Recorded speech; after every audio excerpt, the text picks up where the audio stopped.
Unless you have sworn off social media, you're probably familiar with the existence of trad wives, women who live their lives according to traditional conservative gender roles.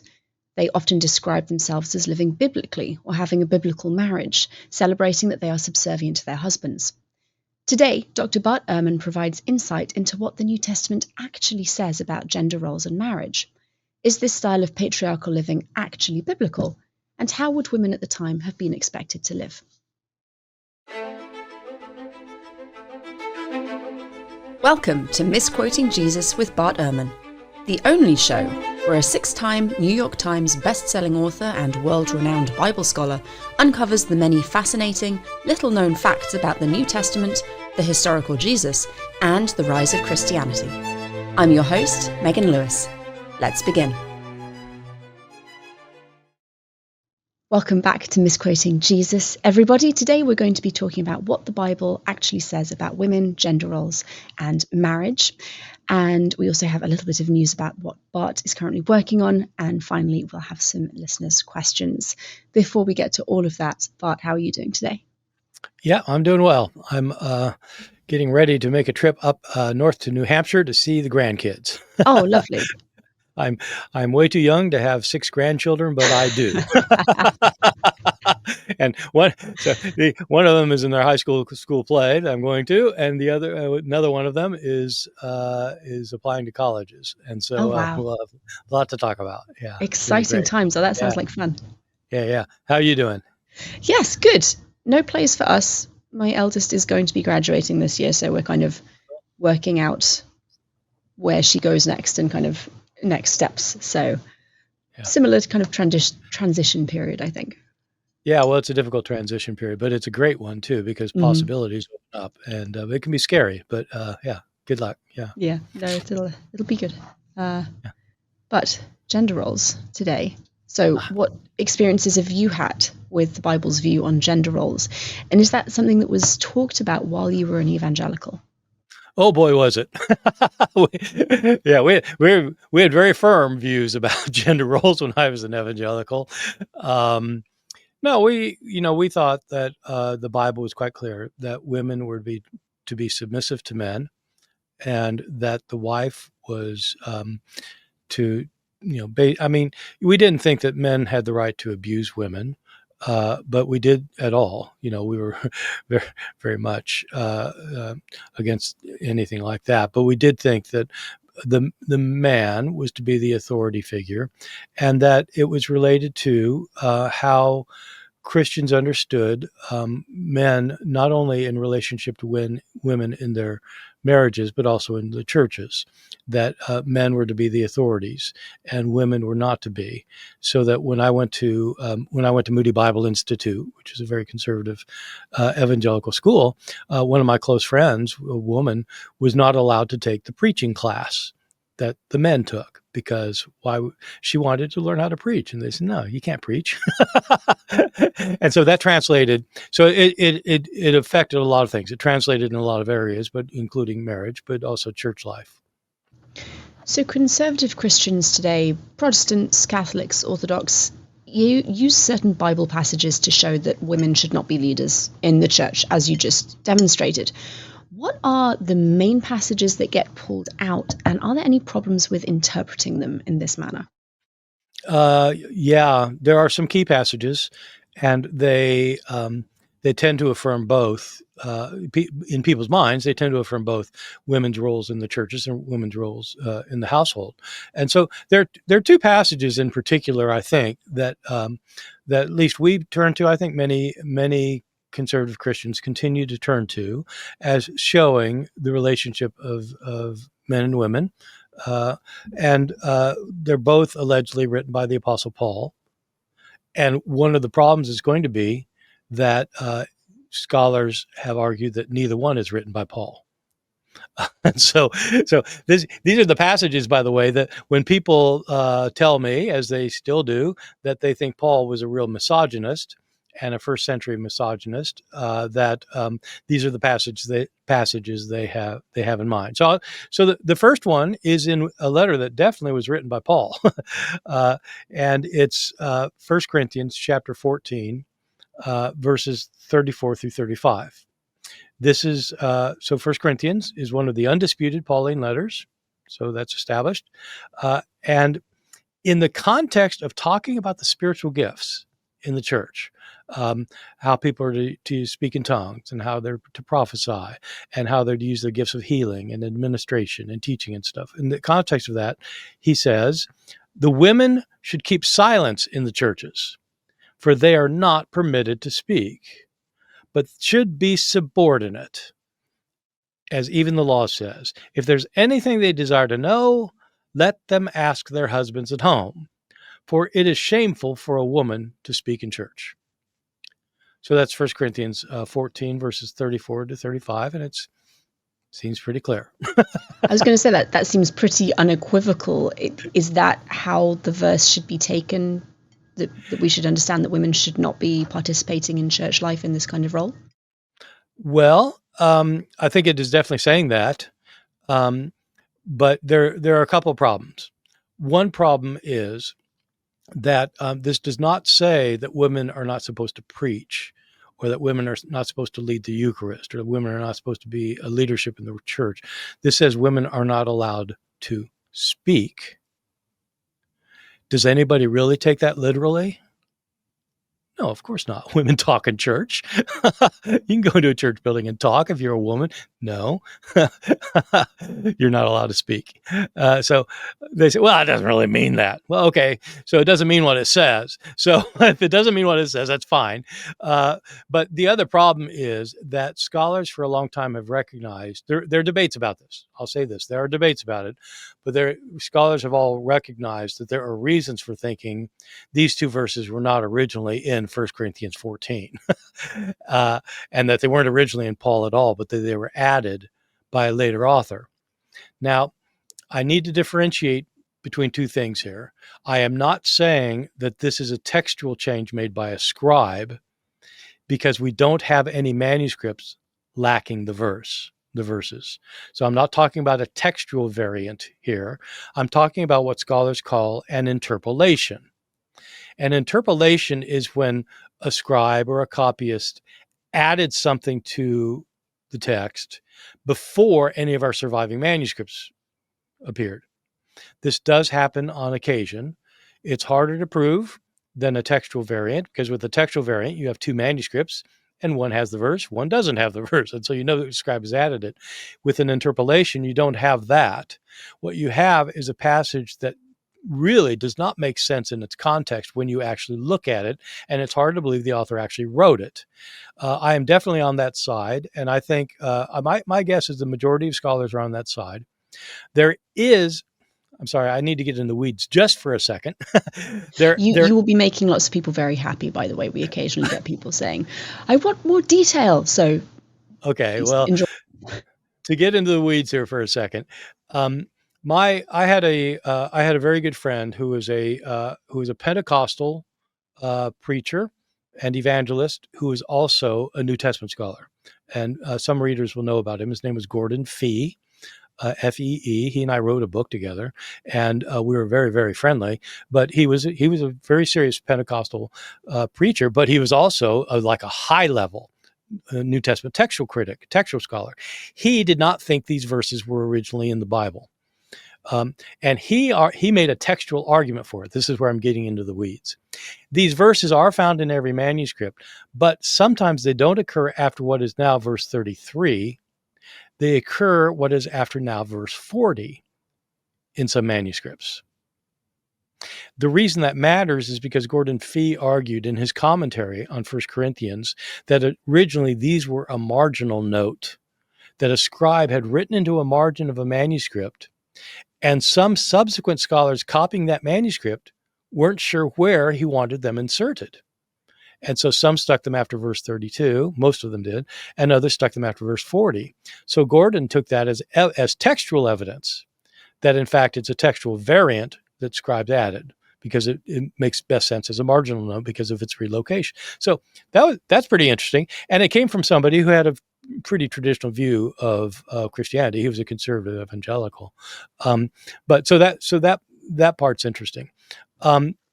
There are other reasons, though, for thinking that these did not belong here. I'll just give you a couple because there are a lot of discussions about this. But one is the idea that women can't speak in church seems to contradict what Paul himself says 3 chapters earlier, as Gordon Fee points out. In chapter 11, we're told that when women pray and prophesy in church, they're to have their heads covered. Well, that's speaking in church. And so why does he say, do it with your head covered in chapter 11, but then say, don't do it at all in chapter 14? That doesn't make sense. The other reason it doesn't make sense is that if you actually read this entire passage, the 2 verses come out of nowhere. He's been talking about prophets and prophecy. And right before this, he's talking about how prophets are supposed to be speaking, how prophets are supposed to prophesy in church. And right after this, starting in verse 30, the next verse, again, it's talking about prophecy. So all of a sudden, he's got the, and if you just leave these verses out, there's absolute continuity between what he says between the verses. But then all of a sudden, this thing's stuck in there. And so it looks like it's been stuck in there, both because of the contradiction with 11 and because of the flow of the passage. And so I don't think Paul wrote it. And I'd say that's probably the majority view among critical scholars today. That's interesting. So it isn't like it's not biblical. If you think the Bible is what he originally wrote, then this isn't really biblical proof that women are supposed to be subservient. Excellent. You said when you started to answer my question that there were 2 examples that are often used. What's the other one? Well, the other one's even more explicit, and it's in another book that is allegedly written by Paul. This is in 1 Timothy. 1 Timothy is one of the pastoral epistles. 1st and 2nd Timothy and Titus are called the pastoral epistles because these are books that claim to be written by Paul to pastors, to Timothy, who's a pastor in Ephesus, and Titus, who's the pastor on the island of Crete, and he's giving them instructions how to carry out their pastoral duties. So they're called pastoral epistles. And in 1 Timothy chapter 2, verses 11 through 15, these are, among some people, the most notorious verses of the New Testament. This is where he says that he starts out by telling women how they're supposed to dress in verse 9, and they're dressed modestly. They're not supposed to have braided hair. They're not supposed to wear gold or jewels. They're to practice good deeds. Okay, they're supposed to be clothed in good deeds, not in nice clothes or jewelry. But then he says, verse 11, let a woman learn in silence with all submissiveness. I permit no woman to teach or to have authority over men. She is to keep silent. For Adam was formed first, then Eve. And Adam was not deceived, but the woman was deceived and became a transgressor. Yet the woman will be saved through childbearing if she continues in faith and love and holiness with modesty.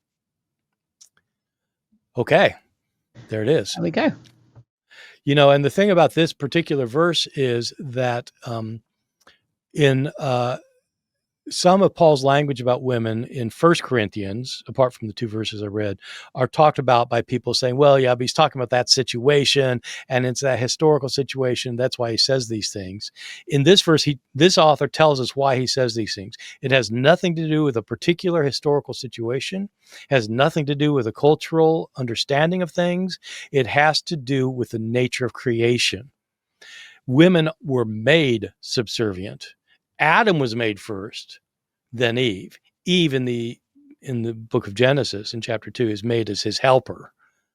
She is made to help him out.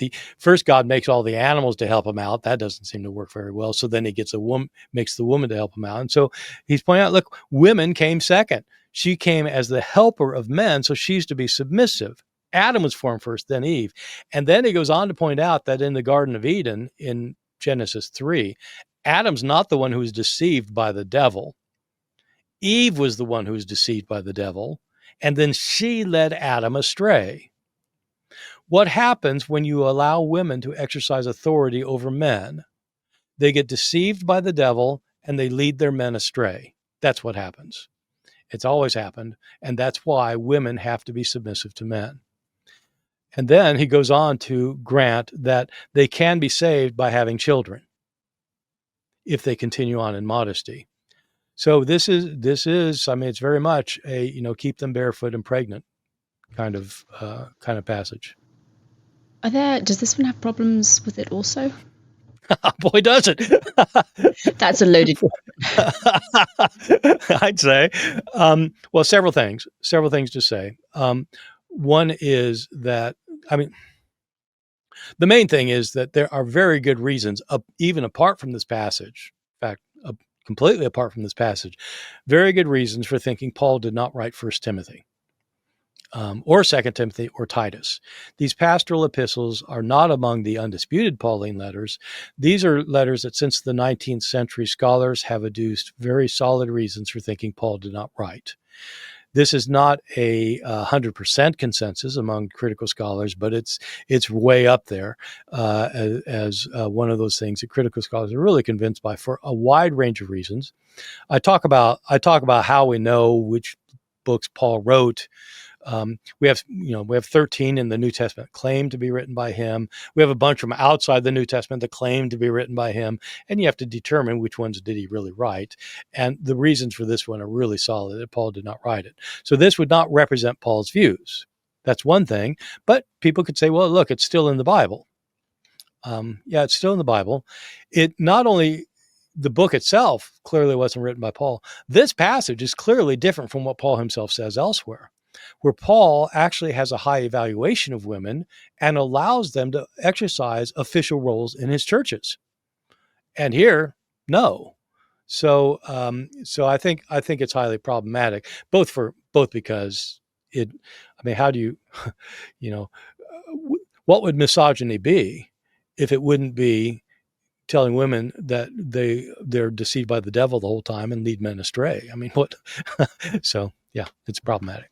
Thank you. We're going to take a brief break. We'll be back soon to talk more about Paul's actual views on women and how the ancient world tended to view gender roles additionally.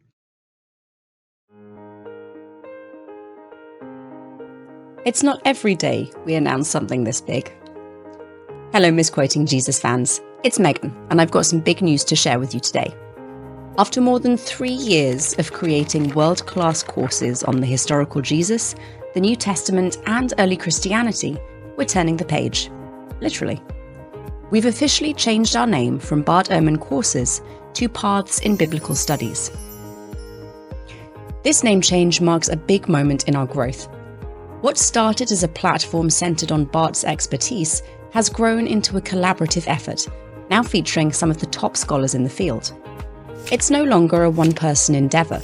It's a full academic community, and the new name reflects that. Just to be clear, the Misquoting Jesus podcast isn't going anywhere, and the name is staying the same. The change is on the course side, where we'll keep pushing to provide high-quality, affordable biblical studies courses that are accessible and understandable to a non-academic audience. To celebrate, we're launching a month-long April campaign with 2 major offers. First, every week this month, 5 of Paths in Biblical Studies best-selling courses will be 50% off, with new deals released each week. And second, for the entire month of April, we're reducing the price of our Biblical Studies Academy by an incredible 40% for new subscribers. But that's not all. Everyone who purchases a course of any value, even if it's just one course, in April, will get instant access to Paul and his letters, a basic introduction, an online course by Bart Ehrman. Plus, you'll be entered into a drawing to win a mystery prize. We're not saying what it is just yet, but we promise it'll be good. Head over to pbscourses.com to explore this week's deals and take advantage of the celebration. That's PBS, short for Paths in Biblical Studies, courses.com. Once again, that's pbscourses.com. Thank you.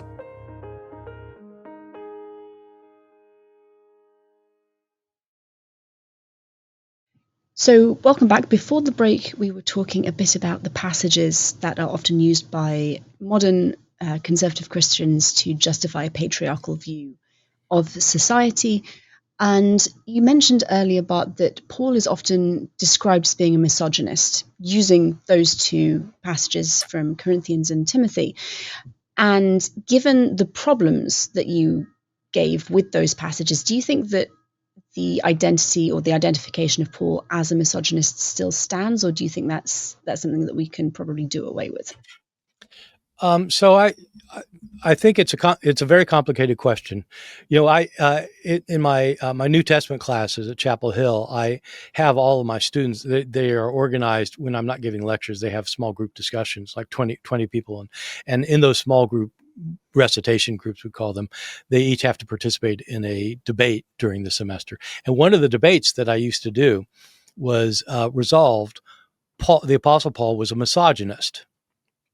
And so some students would be arguing, yes, he was, and others arguing, no, he was not. So affirmative and negative. I had to stop using that because at some point, about 10 years ago, I started having a lot of students who did not know what the word misogynist meant. So they were debating something. They didn't even bother to look it up. Say, oh, my God. So then I changed it to resolve Paul's views of women were oppressive. And these are the two main passages that people talk about. There are other passages that people turn to that some people will be thinking of that we're not going to be able to cover here. But what I will say is that that there are several things about Paul that show a different side to him, um, and that are important to take note of. Um, One thing is that Paul explicitly says in the book of Galatians, which is an undisputed letter, he certainly wrote it, and I think he certainly wrote this verse, Galatians chapter 3, verse 28, where Paul says that in Christ there's neither slave nor free, neither Greek nor barbarian, not male and female. That in Christ, male and female is not an issue in Christ because everyone is equal before Christ. That's an important verse. Because it shows that really he thinks that it's not that women like have a secondary standing before Christ or are like subservient or submissive to they're equal when it comes to salvation in Christ. And so that's one point that really matters. The other point that really matters is that women can demonstrably be shown to have leadership roles in Paul's churches with his approbation. And so surely that shows that he doesn't think, that they have to be just servers of the men. So, can you give us a couple of examples of this, Bart? Yeah, one of the places that is most interesting for this is it's a passage that most people kind of skip over because it's Paul kind of greeting a bunch of names that nobody knows, and so it's the final chapter of the book of Romans. Romans is written to the church in Rome, which will be the topic of I think it's our next episode about how that church got started. And our earliest evidence of this church is Paul's letter that he writes to the Romans. It's the only letter he wrote to a church that he did not establish, as he makes clear in this letter, but he wants to visit them. And at the end of the letter in chapter 16, he greets a bunch of people he knows there, over 20 people that he greets by name. And most of them are men, but there are a number of women that he greets, and the things he says about them are really interesting because they show something about Paul's churches.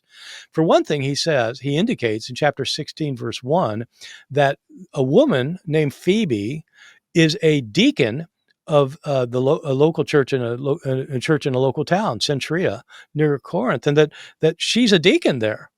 And so, okay, so that means that she's one of the ministers. The word deacon is the word that actually diakonos literally means minister. Okay, so that's interesting. But then he goes on to greet all these people. The first people he greets are Prisca and Aquila. These people show up in the book of Acts. Prisca there is named Priscilla, same name, shorter version of Prisca. But it's interesting that she's listed first, these two. And we're told that they are his fellow workers in Christ and that they risked their lives for Paul at one point, and they have a church that meets in their home, and her name is listed first. Normally you list the man's first if he's like the priority, but no, Prisca comes first. Then he goes on, he greets other people. He talks about co-workers of his, including somebody named Mary. He greets a number of people who have churches meeting in their homes, and he names the women as these people who have the churches in their home. He names one woman that he says is my mother. It doesn't mean his literal mother, but like he looks up to her as a mother. But so you can go through this whole list. He greets over 20 people, and a lot of these are women. But the most interesting is in verse 7, where Paul says, "Greet Andronicus and Junia, my kinsmen and my fellow prisoners." This is so funny. I'm reading an older translation here. I just happened to pick up this thing. I think this is the original Revised Standard Version or something. Let me read the translation that this thing gives me, because that kind of makes my point. It says, "Greet Andronicus and Junius, my kinsmen and my fellow prisoners. They are men of note among the apostles. They were in Christ before me." The reason that is so, the reason I'm laughing is because the translators have taken the woman out of the text. What it literally says in the Greek, as everybody knows, I mean, who reads this thing, and people have written books on this thing, but it's very quite clear. What it says is, "Greet Andronicus and Junia." It's a woman's name. He doesn't say my kinsmen. He says my compatriots. And he said, in other words, probably means they're fellow Jews, and they are people of note, or they are. Oh, and it just says they are of note among the apostles. So what's happened here? This is it's a very interesting thing the translators have done for a long time.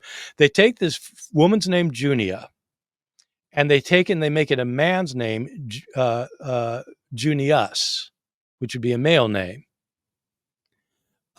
But the Greek, it's a woman's name. And the name Junius, the male name Junius, is not a name in the ancient world. Junia is a woman's name, but translators just can't believe he's greeting a woman. And so they call her a man and a men of note. But so that's bad. But that's an older translation. That must be the RSV or something. But it's great. This is a woman. But the thing is, he calls her one of the chief apostles. She is eminent among the apostles. Whoa. So, how suppressive is Paul being of the women's voices here? I mean, he acknowledges that there are women evangelists, women ministers, women apostles in his churches. And in Christianity generally. So I think that counterbalances a lot of things that might seem negative in Paul, might seem like women are to be subservient, but here it is. I mean, I think he clearly had women leaders in his churches. When feminist scholars are looking at the New Testament and trying to grapple with these kind of patriarchy supporting passages, is it enough for them to say, in these two examples, well, they're not original, this isn't what Paul actually thought, or are there additional things that they have to contend with when they're trying to kind of understand and make sense of what's going on? Feminism hit New Testament scholarship in a big and serious way, especially starting in the 1970s, but going into the early 80s. And it was a very interesting movement as women theologians, especially feminist theologians, were trying to grapple with the Bible generally. And it was interesting in one way, because there were two different approaches that different feminist theologians took. One was the main one was to recapture the voice of women in the Bible and to recognize that they had a significant place, even though male interpreters have downplayed it. And this works in both the Old Testament, the Hebrew Bible, and the New Testament, where you can show that, in fact, women were far more prominent than you would expect. And that kind of capturing the voice of women was a major, major feminist concern for a while. But it's interesting that on the other side of the spectrum, there were feminist scholars who just said, look, the Bible's patriarchal, and we may as well just admit it. It is patriarchal, and we don't need to try and salvage it because it's unsalvageable. And so you just have to recognize this is a book written in a patriarchal culture. And so that was a very different kind of approach. And you had both things, and you still do kind of have both things. This passage I mentioned from 1 Corinthians 14, I said that my friend Gordon Fee, the Pentecostal conservative evangelical Christian, thought those verses were not originally there. There was a there's a feminist scholar who wrote a book on First Corinthians, who argued that they were there originally, and you would have expected that the argument would have gone the other way, right? But in fact, and um, so there are various ways of dealing with it. But I think the one thing that everybody recognizes, or they should recognize if they're a critical scholar, is that whatever you say about these particular passages or any passage, you have to understand them in their historical context, and you can't assume that somebody in the first century had 21st century understandings of men and women and gender and sex and everything else, because they weren't living in our time, and so they didn't have our understanding. That's a really nice lead into my next question, so thank you. Could you explain a little bit about why these passages, whether or not they're original to what Paul wrote, why so many of them seem to minimize the significance and the role of women? Is this something that we see more broadly in antiquity, and does it relate to how ancient people did understand gender? Oh yes, and oh yes. So this is the part that I think most people would not know. My students have never heard this before, um, but it has to do with ancient understandings of the sexes. So today, of course, we have very complicated understandings of gender. Um, you know, we no longer, most of us no longer have a binary understanding that there's male and female, and that's kind of it. Although a lot of people do insist that that's the way it is, but a lot of us understand it's more complicated than that. In the ancient world, it was not more complicated than that. It was binary, male and female. But so if you just put yourself in the mindset of a modern person thinking that it's a binary of male and female, what people typically think when they think of male and female is they tend to think that those are two kinds of the same thing. You've got a human being, and they come in two kinds. Some are male, some are female. Okay, so that's way of doing it, and that's what makes common sense to us. And in the ancient world, they didn't see it that way. They did not see male and female as two kinds of thing. Somewhat weirdly to our thinking, they thought of male and female as two degrees of something. They're two degrees of what it means to be human. How does that work?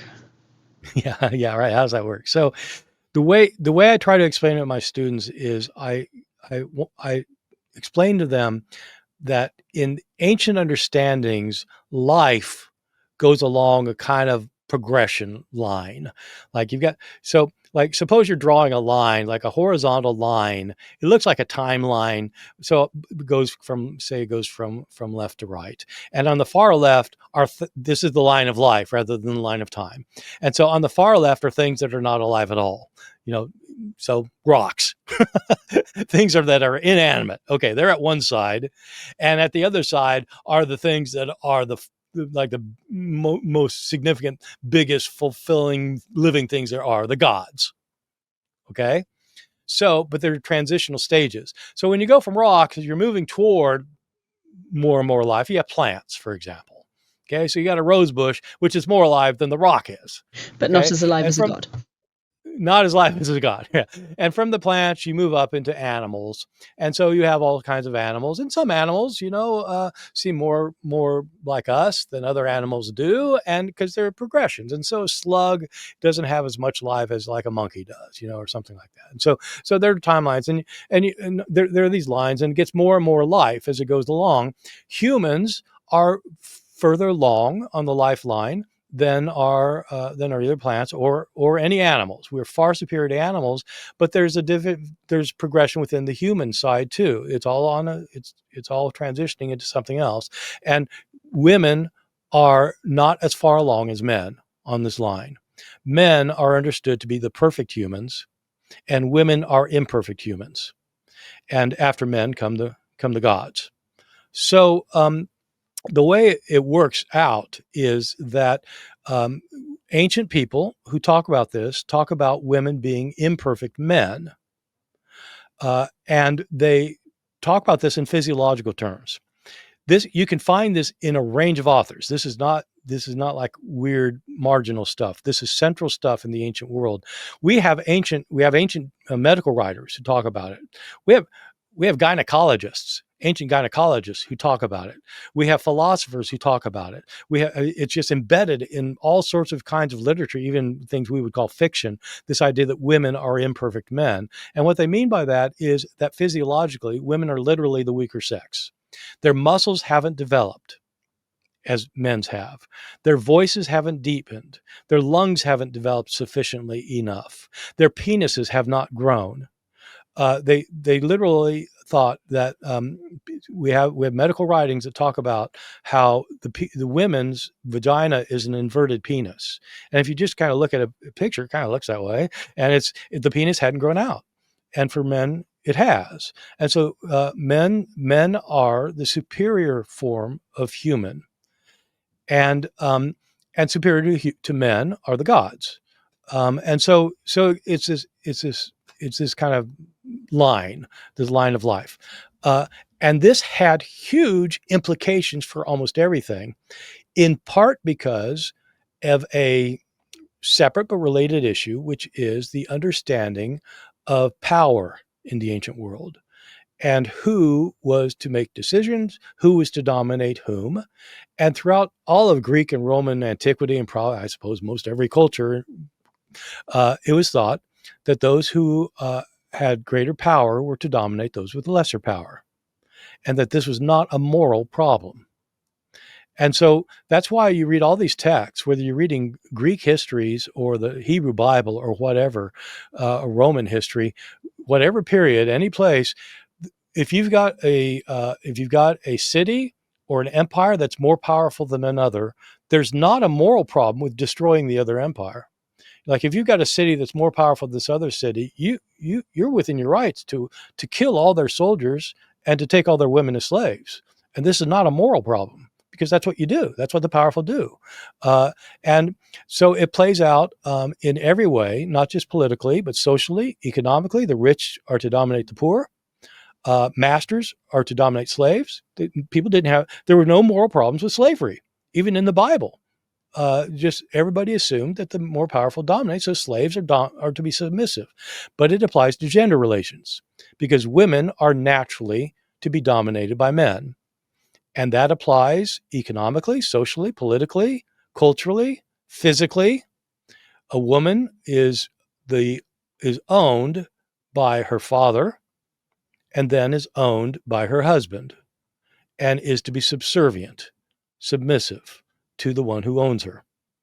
And so this is not like just a Christian thing. It's a worldwide thing, and it applies in Christianity because Christians were born in that world.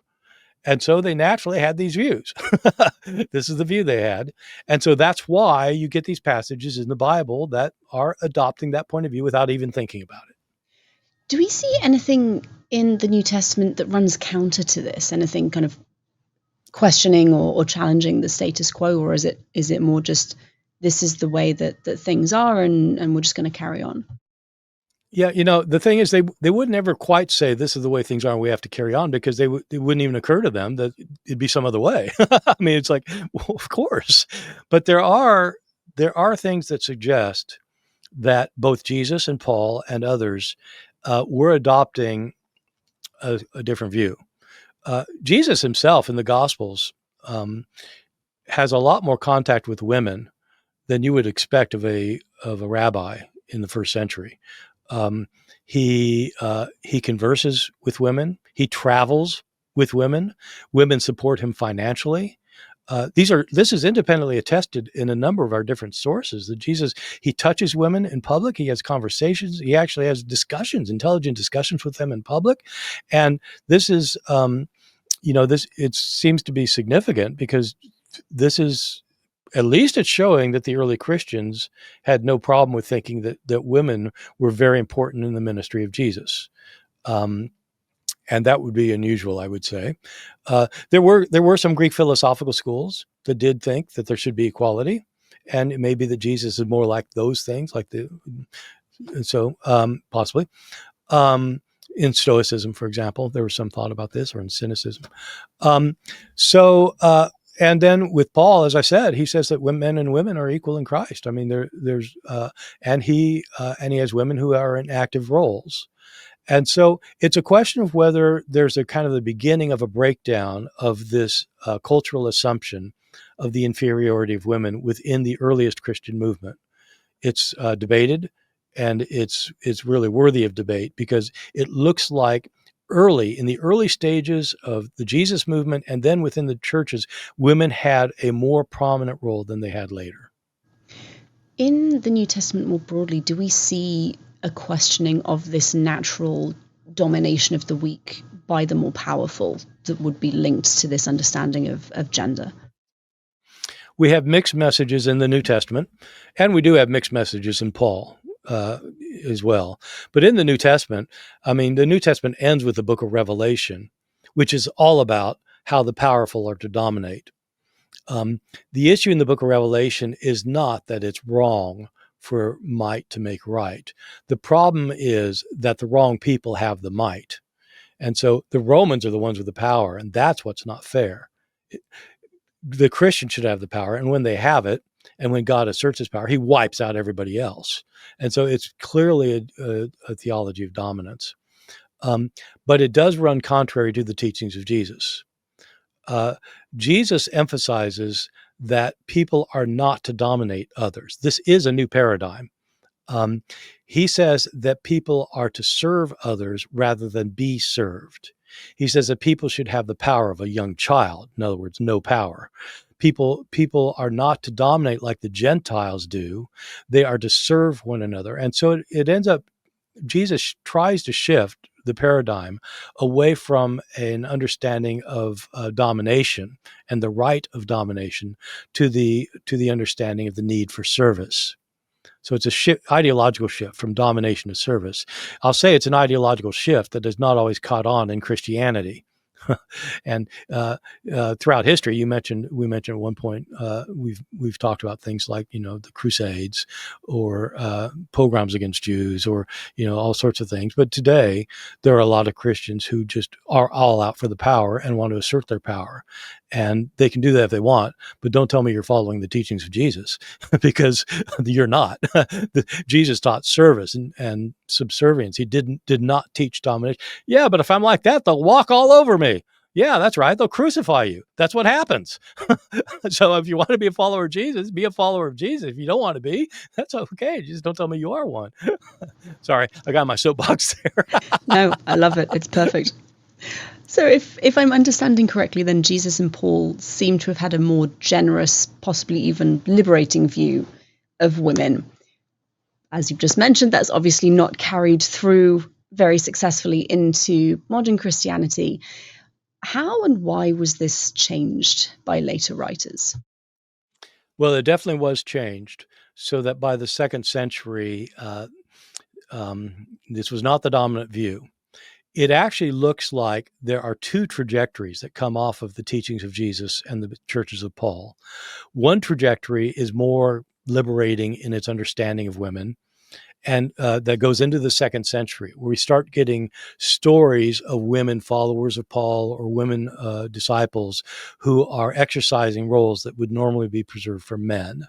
For example, in stories of there was a very famous disciple of Paul named Thecla, who is exercising the authorities of men, and so coming off of the Pauline tradition. But then the other side are people who are men taking charge and returning to the standard ways of domination.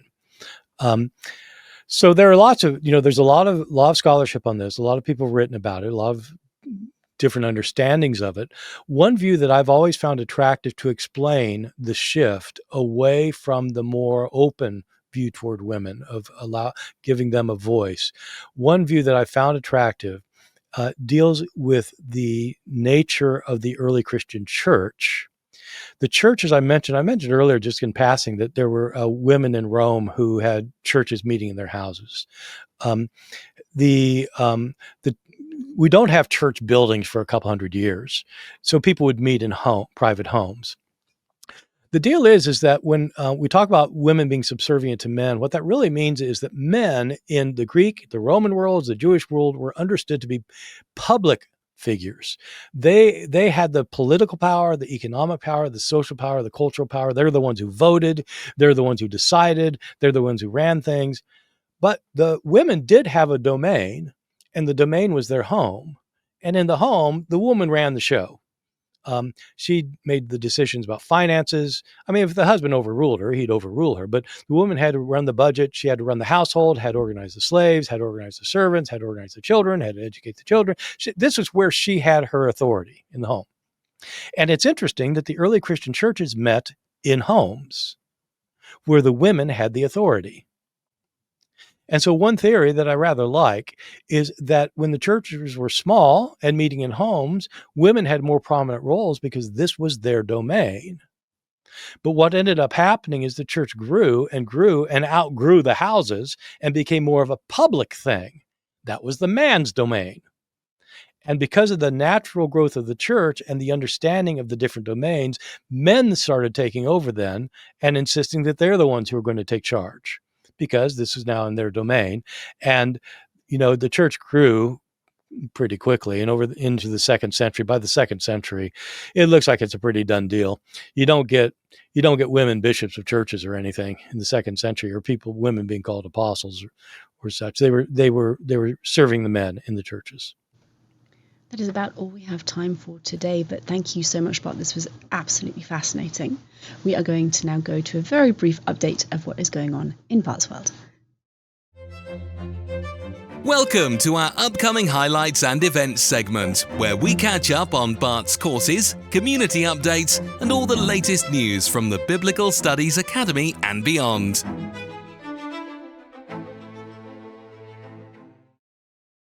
So, Bart, you've mentioned, I think a couple of weeks ago, that your book is finally in for editing. For now, that is out of your hands.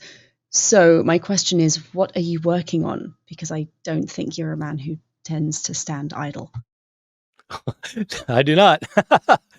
And so, I hardly ever write articles anymore, but I decided to write an article because I'm really interested in a particular topic that's a little bit unusual. I've been for some years now, I've been reading a lot of the Greek classics, because the Greek I learned was really kind of Koine Greek, which is from my time period. But I started learning the ancient stuff so I could read Homer and read the Greek dramatists and stuff. And I've been really obsessed with Euripides, the tragedian, one of the three great authors of Greek drama. And he's got a play called The Alcestis, which is named after a woman figure in this play who's, I won't go into the full detail here, but her husband is fated to die. He's the king of the country, of the city. And he doesn't have to die if he'll find somebody to stand in for him. And nobody will do it. And his parents won't do it, his friends won't do it. But his wife agrees to do it, Alcestis. And she agrees to die for him. And she does. She dies for him, so he doesn't have to die. But then the god Heracles raises her from the dead and brings her back and reunites them. And I've always been fascinated by the story, even long before I started learning to read this stuff in Greek. But I'm fascinated because of the parallels with Jesus, who agrees to die for others, but then it gets raised from the dead.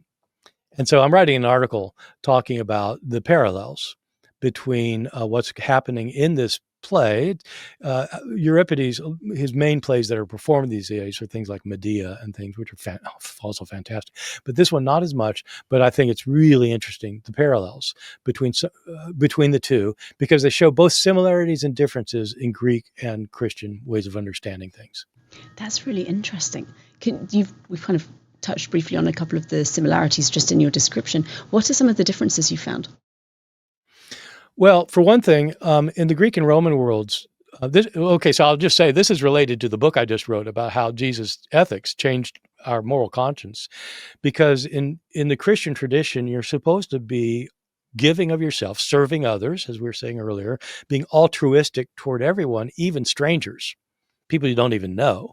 Man, that didn't happen in the ancient world. And so I'm talking about Greek and Roman philosophy and how, in their understanding, yes, to your friends, your family, those close to you, you were to sometimes sacrifice yourself for them, sometimes in an extreme way. This is an example of extreme sacrifice for your closest beloved one, your husband. Jesus dies for people he's never met before. And he dies for the world. And so that's a difference. And it's a key difference, because it's different dying for somebody that who's the dearest one in your life, and dying for somebody you've never met. And so it's that kind of thing that I'm using to highlight, like, the similarities, the idea of dying for somebody, but the differences in what altruism is. That's fascinating. And altruism doesn't play a part at all in the Greek way of thinking. Oh, no, it does. Oh, it does. Altruism does. Yeah, altruism for people who are close to you, either biologically or socially. So that if you've got friends, Aristotle said that you should treat your friend as yourself. I mean, you should be willing to die for your friend. But not for some guy across town you've never met before. Are you crazy? But the Christians are supposed to not be like that. They're supposed to give to strangers.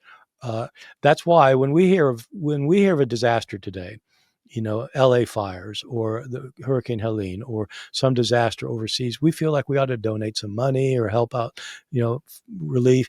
We don't know these people.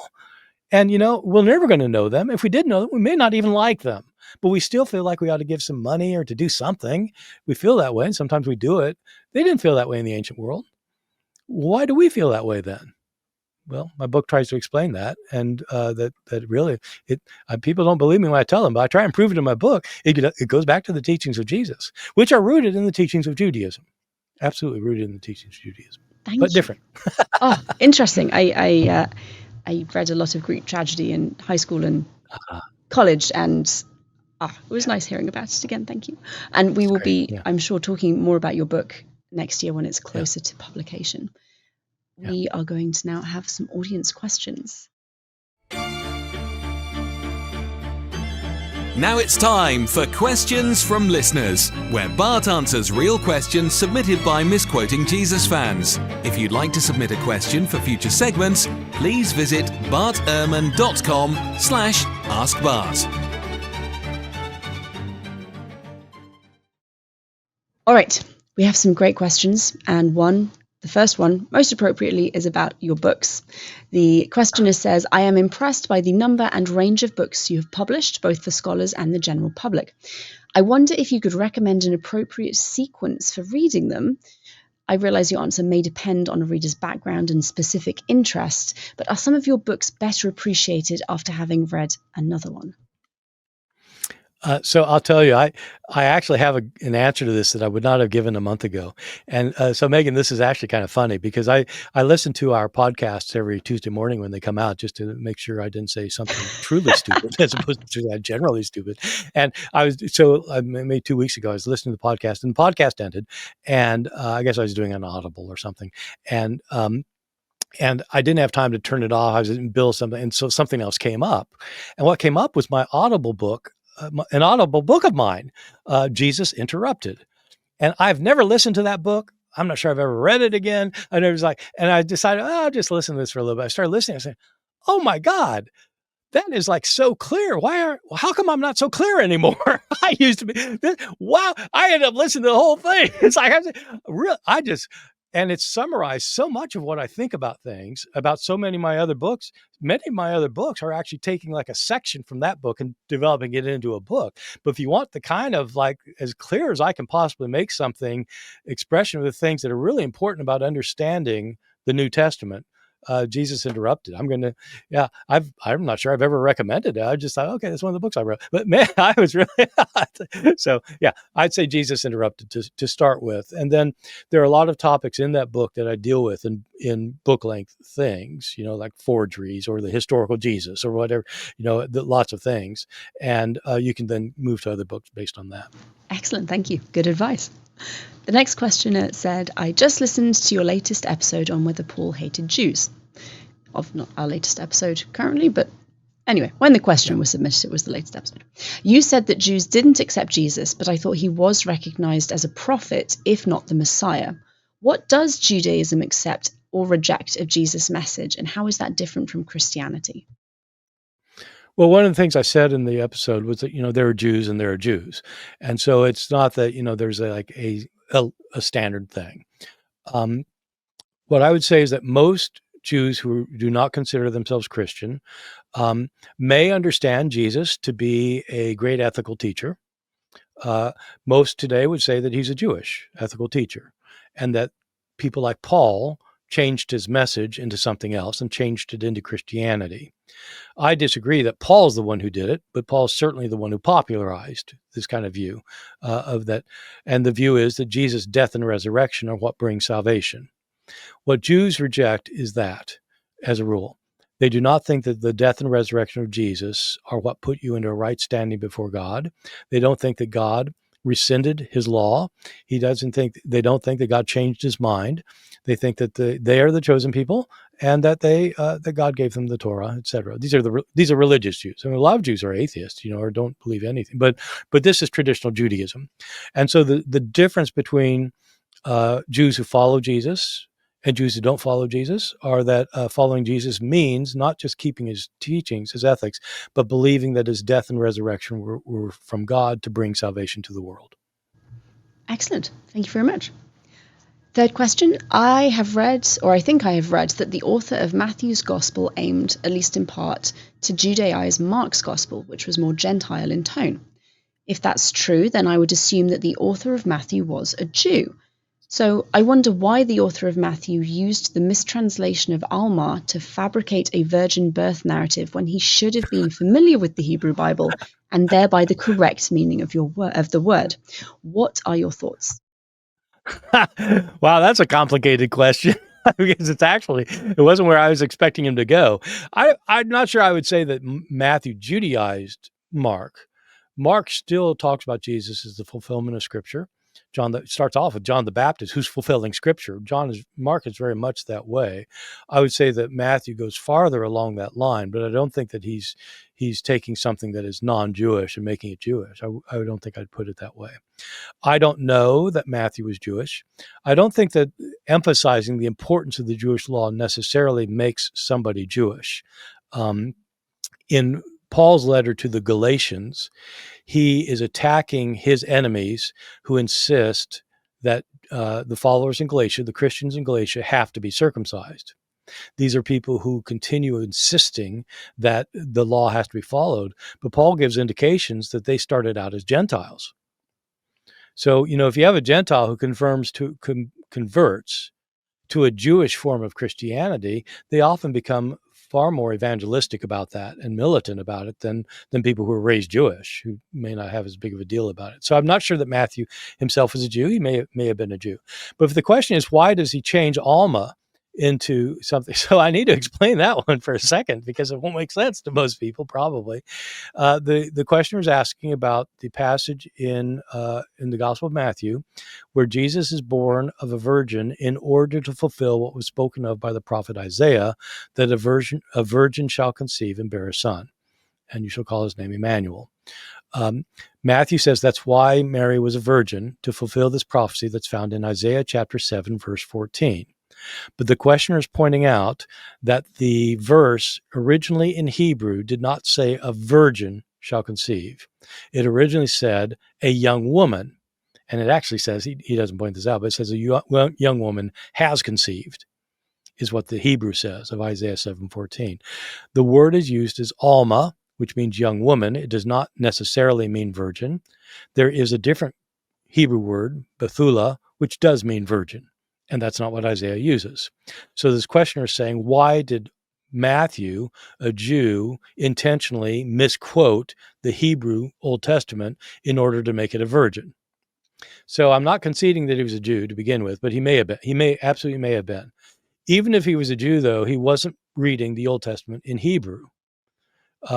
Most Jews, unless they lived in Israel, Jews read the Bible in their language, which people could read was Greek. just as today, Jews in New York typically, read the English. They don't read the Hebrew, just like So where Jews in Jerusalem probably more likely read them in Hebrew. So Matthew's written in Greek, and he gives no indication of knowing Hebrew. Matthew or Aramaic. I think Matthew was a Greek-speaking Jew, so he probably didn't know what Isaiah 7:14 said. He read the Greek translation, which uses the word Parthenos. The word Parthenos means virgin. It also does mean young woman. The Hebrew word young woman can mean virgin. She's a young woman. It actually means probably means a woman who's too young to be married. And you probably assume that woman has never had sex, given the social and cultural situation, but it doesn't mean she didn't have sex. Whereas virgin ended up meaning pretty much a woman didn't have sex. I don't think it's Matthew's fault.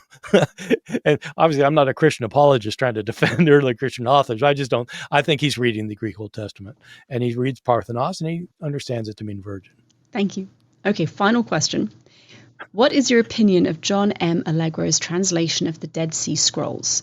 Do you believe them to be accurate? And could his understanding of a psychedelic mushroom cult explain some of the visions mentioned in Scripture? Well, he certainly thought it did. So I haven't really read his translations of the Old Testament. I don't know if he did a full translation or not. John Allegro was a very fine scholar of ancient Judaism, who is a very fine linguist, who, in addition to having very strong linguistic skills, developed a theory about Jesus that some people kind of like, especially if they like this kind of thing, which is that Jesus actually, Jesus and his followers ate psychedelic mushrooms, and they had visions, and so is a mushroom cult. That part of his work has not withstood scrutiny. So basically, I don't know. I know a lot of scholars who respect what he had done philologically, especially with the Dead Sea Scrolls, but there's just this idea of the mushroom cult thing is just stuff people are making up, and you get this continually in scholarship. It's of course it's far more sensational, and you'll sell more books if you come up with something about Jesus and drugs, and people are still doing it. But I think that there's not a lot of good evidence for it, and there's almost no evidence for Jesus starting a mushroom cult. So it's just people could be really good linguists, but it doesn't mean that they are good theologians. It doesn't mean they're good philosophers. It doesn't mean that they're good anthropologists. They're good linguists. And I think in this case, he wasn't doing a credible job historically. Thank you very much. Now, Bart, before we finish for the week, would you mind summarizing what we spoke about? Well, we're dealing with a long and complicated issue about women in early Christianity. We ended up focusing on how women's roles in the churches of Paul, but also somewhat women's in relationship to Jesus. And I was trying to show that I think early on women had a more prominent role in Christianity, and that eventually their voices got silenced. And that we still have the effects of that today. And in some ways that is found not only in the churches, but also in social relations, in marriages, for example. But one has to put all of these statements of the Bible in their own historical context and realize that their context is not our context. Thank you very much. Audience, thank you all for listening. I hope you enjoyed the show. If you did, please remember to subscribe to the podcast to make sure you don't miss future episodes. Remember that the code MJPodcast can be used for a discount on all of Bart's courses over at www.bartehrman.com. Misquoting Jesus will be back next week. Thank you all, and goodbye.